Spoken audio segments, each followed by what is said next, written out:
Maintenant que nous savons alors comment passer du modèle conceptuel de données vers le modèle logique de données, étant donné que nous connaissons les règles, nous allons faire le modèle logique de données correspondantes. Aussi, nous savons aussi lire et faire le modèle conceptuel de données. Pour ce faire, nous allons alors utiliser notre modèle conceptuel de données qui gère le magasin, le magasin, où nous avons trois entités, l'entité client et l'entité commande et l'entité produit. Nous avons aussi deux relations, la relation passée et la relation contenir. Nous allons appliquer alors les différentes règles que nous avons vues dans les vidéos précédentes. Si vous n'avez pas encore vu ces règles, regardez, je vous invite à regarder les vidéos précédentes. Ici, la première règle dit que une entité devient immutable. Ici, alors, l'entité client devient alors la table client. L'entité commande devient alors la table commande. L'entité produit devient alors la table produit. La deuxième règle dit que l'identifiant devient une clé primaire. Ici, nous avons vu que l'identifiant est représenté par le fait qu'il est souligné. Pour l'entité client, nous avons l'identifiant ID client qui est souligné. Pour dire qu'en étant un modèle logique de données, ID client sera alors la clé primaire. Aussi, la table commande possède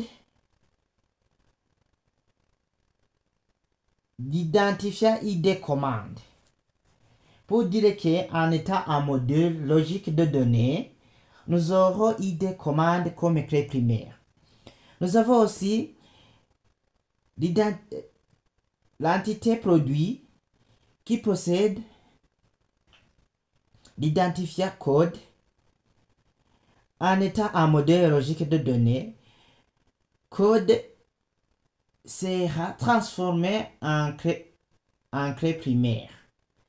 Nous avons alors la troisième règle. La troisième règle dit que les propriétés deviennent des colonnes. Ici, pour l'entité client, nous avons les propriétés suivantes. ID client, nom client, prénom, adresse client. Pour dire qu'en étant un modèle logique de données, ID client, nom client, prénom, adresse client seront des colonnes. Nous avons aussi l'entité commande qui possède les propriétés ID commande, date commande. En étant un modèle logique de données, ID client, date commande seront des colonnes. Nous avons aussi l'entité produit qui possède les propriétés suivantes. Code libéré et prix unitaire. En étant un modèle logique de données, nous allons appeler sans ces propriétés les colonnes. Nous avons aussi la quatrième règle qui dit que la relation binaire de cardinalité Z1, Zn où Z est égal à 1 ou soit à 0, la clé primaire de la table à la relation Zn devient une clé étrangère à la clé de cardinalité de Z à 1. Considérons les deux entités qui commencent ici, l'entité client et l'entité commande. Nous avons les cardinalités Zn et nous avons aussi les cardinalités Z1 où Z est soit est égal à 1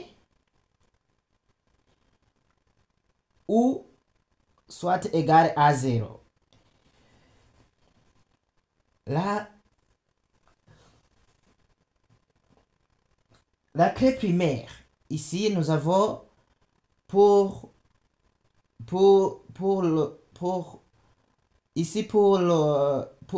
du côté client, pour la table client, nous avons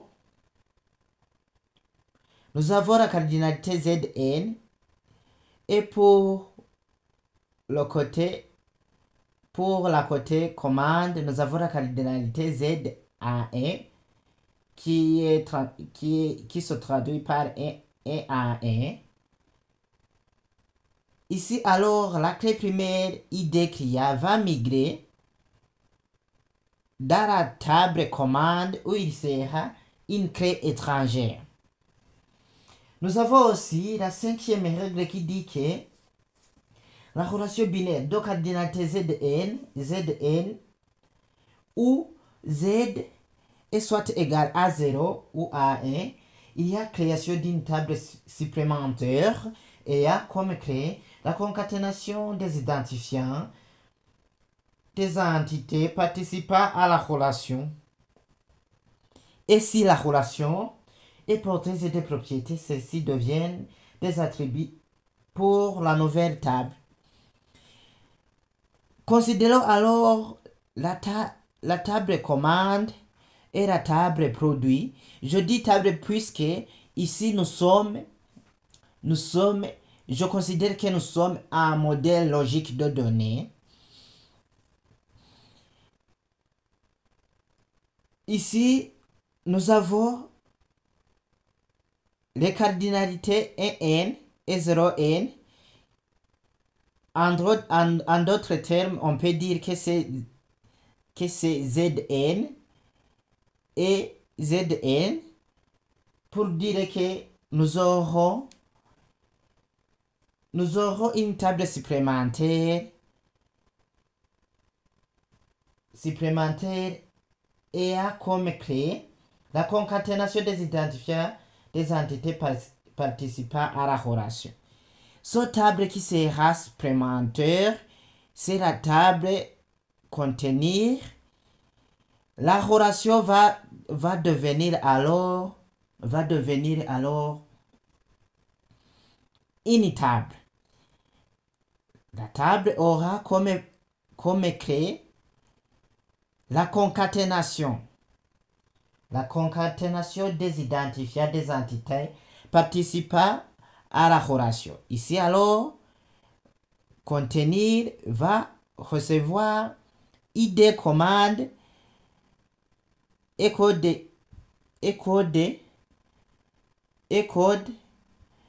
comme clé étrangère puisque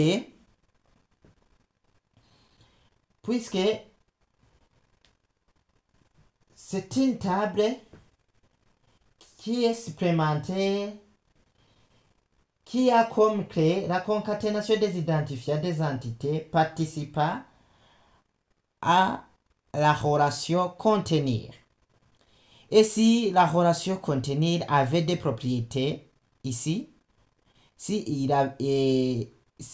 elle avait des propriétés, ces propriétés aussi seront des attributs ou bien des colonnes pour la nouvelle table.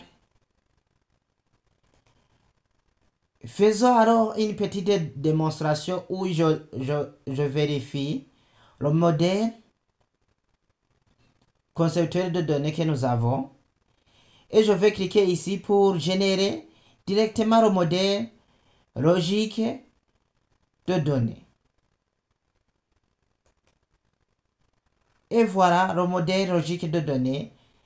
J'ai déjà généré ça automatiquement. Je vais cliquer ici, là où c'est abrégé, MLDR, qui signifie modèle logique de données relationnelles. Et voilà alors, voici le modèle logique de données correspondant au modèle conceptuel qu'on avait au départ. Ici, alors, nous avons le modèle logique de données correspondant. Et nous voyons que ici, là où on avait dit que ID CRIA sera la clé étrangère pour la table commande, on vérifie bien que dans la table commande, oui, ici, il y a ID CRIA. Même si vous voyez que il y a la répétition de la table ici. Nous voyons que nous avons trouvé la table commande qui contient la clé étrangère ID CRIA. Nous avons aussi la table supplémentaire contenue qui va prendre comme clé étrangère ID commande et code. Et nous allons vérifier cela. Et voilà ici en bas, nous avons ID commande et code qui est clé étrangère dans la table contenue. Avant de clore cette vidéo, je vous invite à cliquer sur s'abonner ou bien subscribe, à cliquer sur like ou bien j'aime, à me laisser un commentaire, à partager aussi la vidéo. On se retrouve pour une nouvelle vidéo. À la prochaine.